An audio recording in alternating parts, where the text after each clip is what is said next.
দ্বিতীয় ম্যাচে ব্রাজিল ফিরল নিজেদের চেনা সাম্বা ছন্দে। নিন্দুকের জবাব দিয়ে দেখিয়ে দিল কেন তারা সর্বকালের সেরা ফুটবল টিম। হাইতিকে উড়িয়ে দিয়ে এক পা দিয়ে রাখলো নকআউট পর্বে। শুরু থেকেই শেষ পর্যন্ত ম্যাচের প্রতিটি মুহূর্তে রাজত্ব করেছে ভিনিসিয়াসরা। আক্রমণে পর আক্রমণে জমিয়ে রেখেছে ম্যাচের উত্তেজনা। বিশ্বকাপে হাইতির বিপক্ষে ব্রাজিলের এমন দাপুটে পারফরমেন্স নিয়ে বিস্তারিত এই রিপোর্টে।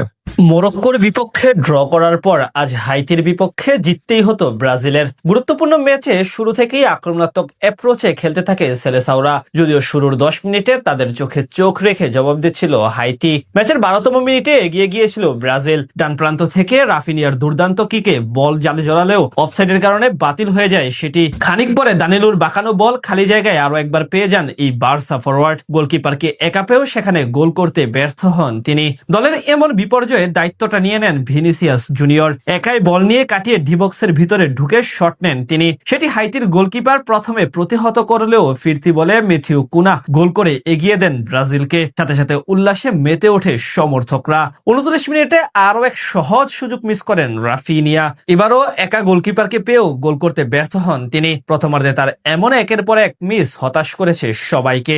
তবে ভিনিসিয়াস ম্যাজিক অব্যাহত ছিল পুরো ম্যাচ জুড়ে। 36তম মিনিটে হাইতির রক্ষণ ভেদ করে বল নিয়ে ঢুকে পড়েন তিনি। এরপর স্পেস তৈরি করে বাড়িয়ে দেন ম্যাথিউ কুনার উদ্দেশ্যে। সেখান থেকে তার রকেট শটে 2 গোলে এগিয়ে যায় ব্রাজিল। এদিকে ইনজুরি নিয়ে মাঠ ছেড়ে যান রাফিনিয়া।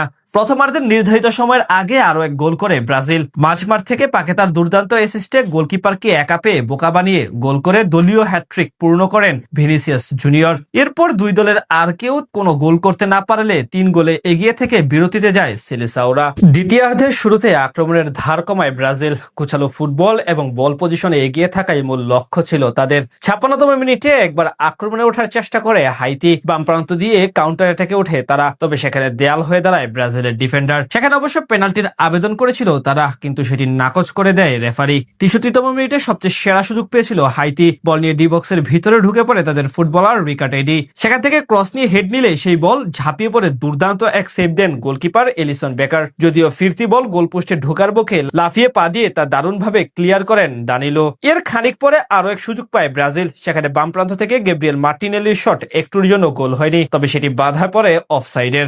মাঝে আরো কয়েকটি আক্রমণ ও পাল্টা আক্রমণ চলে দুই দলের মাঝে।